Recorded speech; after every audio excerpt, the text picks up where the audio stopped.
Good morning, students. Today we are going to start our next topic, that is chemical properties of metals and non metals. बेटा last video में हमने physical properties के बारे में study किया था कि फिजिकल प्रॉपर्टीज़ क्या होती हैं और उन्हीं प्रॉपर्टीज़ के बेस पे हम मेटल्स और नॉन मेटल्स को डिफरेंशिएट भी कर सकते हैं। ठीक है, फिजिकल प्रॉपर्टीज़ के बेस पे। अब हम करने जा रहे हैं next chemical properties. Chemical properties जो होती हैं बेटा, केमिकल प्रॉपर्टीज़ एक्चुअल में हम समझ सकते हैं कि जो रिएक्शंस होती, केमिकल रिएक्शंस होती है ना, जैसे आपने 6th स्टैंडर्ड और 7th स्टैंडर्ड में किया है कि reversible reaction, irreversible, chemical reaction, physical reaction, तो वहाँ पे हमने आपको बताया भी था बेटा कि केमिकल रिएक्शंस क्या होती हैं। केमिकल रिएक्शंस वो होती हैं बेटा जिनको आप एक्चुअल में देख नहीं सकते हैं, सिर्फ उनका जो फाइनल रिजल्ट होता है वो हम देख सकते हैं। ठीक है, उसका जो फाइनल प्रोडक्ट होता है हमें सिर्फ वही दिखाई देता है। फॉर एग्जाम्पल आपने 7th स्टैंडर्ड में रस्टिंग ऑफ जो आयरन है, रस्टिंग ऑन आयरन मेटल, वो आपने किया था। ठीक है, तो वो रस्टिंग जो होती है वो फाइनली आपको पता चलती है जब वो रस्ट फॉर्मेशन हो चुका होता है आयरन के ऊपर। एक्चुअल में वो कैसे फॉर्म हो रहा है, धीरे धीरे जो हो रहा है फॉर्म, वो आपको नहीं पता चलता है, बट जो फॉर्मेशन हो चुकी होती है उसके बाद आपको वो दिखाई देता है कि ये रस्टिंग हो चुकी है। ठीक है, वो हल्की सी भी रस्टिंग होती है वो आपको ईजिली दिखाई दे जाती है। रस्टिंग जो होती है, यहाँ ये रस्टिंग बहुत ही स्लो प्रोसेस है।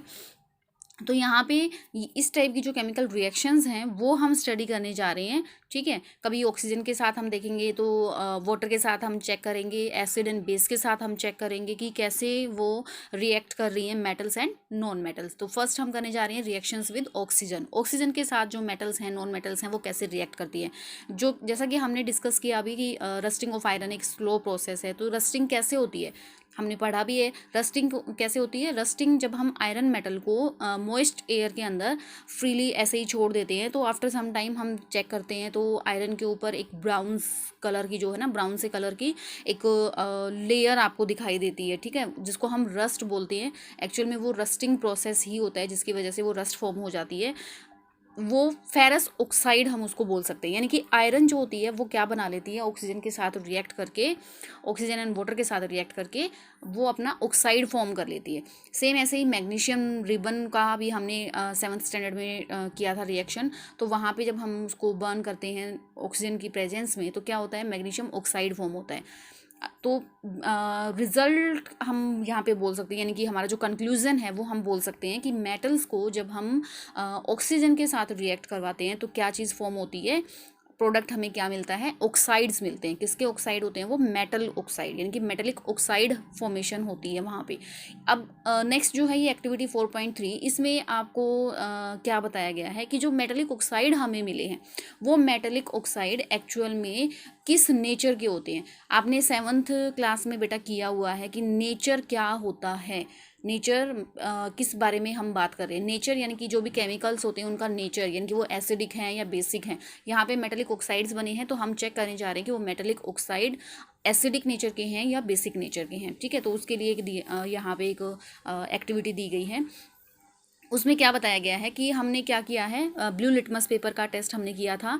ब्लू लिटमस पेपर को डाल के हम उसका एक हल्का सा जो मेटेलिक ऑक्साइड है उसका एक सॉल्यूशन, हम सॉल्यूशन टाइप में उसको ले लेते हैं और ब्लू लिटमस पेपर से उसको हम चेक करते हैं। अगर हमारा ब्लू लिटमस पेपर रेड में कन्वर्ट हो जाता है, डैट मीन्स उसका नेचर कैसा है, वो एसिडिक नेचर का है। और अगर रेड लिटमस पेपर ब्लू में चेंज हो जाता है, डैट मीन्स वो बेसिक नेचर का है।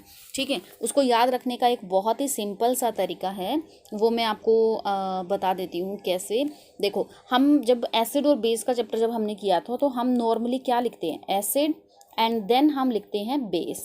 ठीक है, एंड मेटल्स और नॉन मेटल्स का जब भी बात आता है तो हम क्या करते हैं, मेटल्स एंड देन हम राइट करते हैं नॉन मेटल्स। ठीक है, अब इनको हम क्या करेंगे, इनको क्रॉस कर देंगे। तो यहाँ से हम नॉर्मली याद रख सकते हैं जो एसिड होते हैं, यानी सॉरी जो नॉन मेटल्स होती हैं उनका जो ऑक्साइड फॉर्म होगा वो कैसे नेचर का होगा, एसिडिक नेचर का। एंड जो मेटल्स हैं उनका जो नेचर है वो कैसा होगा, बेसिक नेचर। क्लियर है।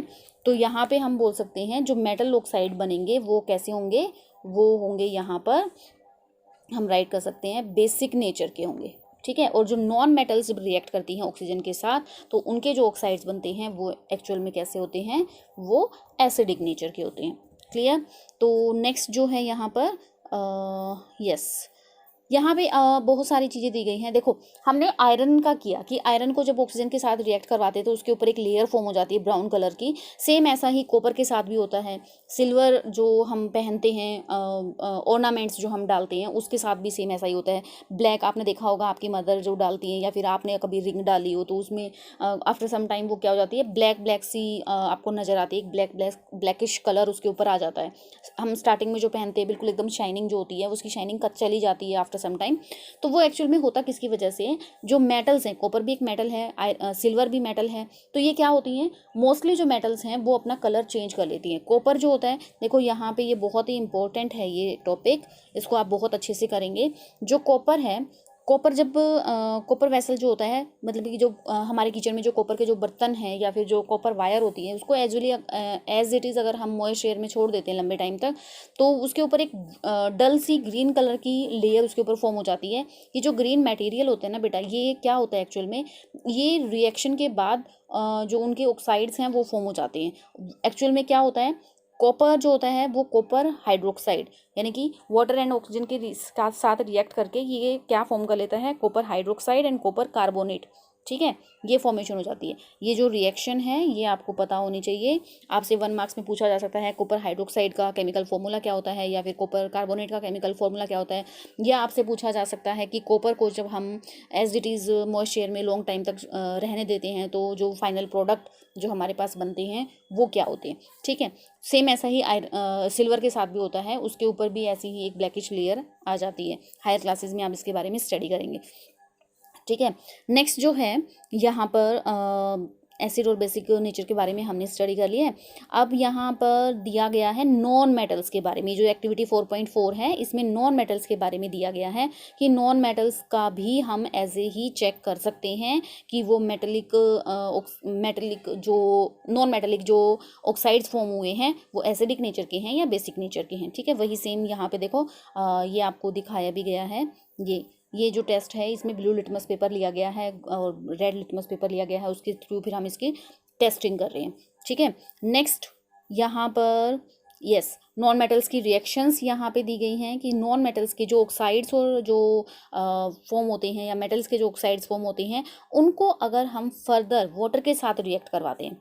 ठीक है, हमने किसको ध्यान रखना है बेटा, हमें जो ऑक्साइड्स मिले हैं, मेटलिक जो ऑक्साइड्स मिले हैं उनको हम रिएक्ट करवा रहे हैं, not metals and non metals को, वो अलग एक टॉपिक है। यहाँ पर हमने ऑक्साइड्स को फर्दर रिएक्ट करवाया है वाटर के साथ, तो क्या चीज़ फॉर्म होती है, यहाँ पर एसिड फॉर्म होता है। ठीक है, सल्फर नॉन मेटल जो हमें नॉन मेटल के जो ऑक्साइड्स मिले हैं, सल्फर डाइऑक्साइड जो हमें मिला है उसको हमने वाटर के साथ रिएक्ट करवाया है, तो हमें क्या मिल जाता है, यहाँ पर एसिड मिल जाता है। क्लियर। अब नेक्स्ट जो हमारा जो टॉपिक है that is reaction with water. Water के साथ रिएक्शन हमें चेक करनी है, उससे पहले आपको पता होना चाहिए, yes this is the important, ये भी आपने अच्छे से करना है कि सोडियम मेटल जो होती है वो बहुत ही रिएक्टिव मेटल है, उसको हम एज इट इज़ नहीं छोड़ते हैं क्योंकि ये ऑक्सीजन के साथ वाटर के साथ विग्रसली रिएक्ट करती है। विग्रसली का मतलब होता है बहुत जल्दी रिएक्ट कर लेती है और जलना स्टार्ट कर देती है। ठीक है, तो इसलिए इसको हम कहाँ स्टोर करके रखते हैं, कैरोसिन के अंदर स्टोर करके रखा जाता है। क्लियर। अब हम बात कर रहे हैं यहाँ पर रिएक्शन विद वाटर। तो रिएक्शन विद वाटर में आप चेक करेंगे कि जब आप उसको नॉन मेटल्स को रिएक्ट करवाते हैं वाटर के साथ तो बहुत ही मतलब कि वेरी रिएक्टिव होती हैं, ये एयर के अंदर काफ़ी जल्दी रिएक्ट करती हैं। बट जो नॉन मेटल्स हैं इनको हम कहाँ पे सॉरी बेटा, जो नॉन मेटल्स हैं हम बात कर रहे थे, आई थिंक मैंने नॉन मेटल बोल दिया है। जो मेटल्स होती हैं, नॉन मेटल्स जो होती हैं वो रिएक्ट नहीं करती हैं वाटर के साथ। ठीक है, नॉन मेटल्स जो होती हैं उनको हम वाटर के अंदर ही स्टोर करके रखते हैं। ठीक है, क्लियर है बेटा। फॉर एग्जाम्पल जो फॉस्फोरस है, फॉस्फोरस क्या है बेटा, फॉस्फोरस एक बहुत ही रिएक्टिव नॉन मेटल है। आपने देखा होगा जो मैच बॉक्स जो होती है, मैच बॉक्स के बाहर जो एक तरह का जो रेड रेड सा लगा होता है जिसके ऊपर रब करके हम मैच स्टिक को बर्न करते हैं, वो क्या है, वो फॉस्फोरस की जो मिक्सिंग होती है वही बनी हुई होती है। ठीक है, तो वो बहुत जल्दी बर्न करना स्टार्ट कर देती है। क्लियर। तो इस चीज़ को प्रिवेंट करने के लिए हम फॉस्फोरस को क्या करते हैं, ऑक्सीजन से दूर रखते हैं, ठीक है, क्योंकि ये ऑक्सीजन के कांटेक्ट में आके बहुत जल्दी बर्न करना स्टार्ट कर देती है, तो इसको वाटर के अंदर स्टोर किया जाता है। क्लियर। लेकिन जो मेटल्स होती हैं, मेटल्स क्या करती हैं, मेटल्स जो होती हैं, यहाँ पे हमने बात की थी सोडियम मेटल की। सोडियम मेटल जो होती है उसको हम कहाँ पे रखते हैं, react vigorously with water. Sodium metal भी क्या करती है, वाटर के साथ, क्योंकि नॉन मेटल्स को तो हम वाटर के अंदर ही स्टोर करके रख रहे हैं, वो रिएक्ट नहीं कर रही हैं, बट मेटल्स क्या करती हैं, मेटल्स वाटर के साथ रिएक्ट कर लेती हैं। उनको हम कहाँ पे रखते हैं, जैसे सोडियम मेटल थी, इसको हमने कहाँ पे रखा, वाटर के अंदर नहीं रखा, इसको हमने रखा केरोसिन के अंदर। Is that clear? ठीक है, आई थिंक कोई कन्फ्यूजन नहीं होना चाहिए।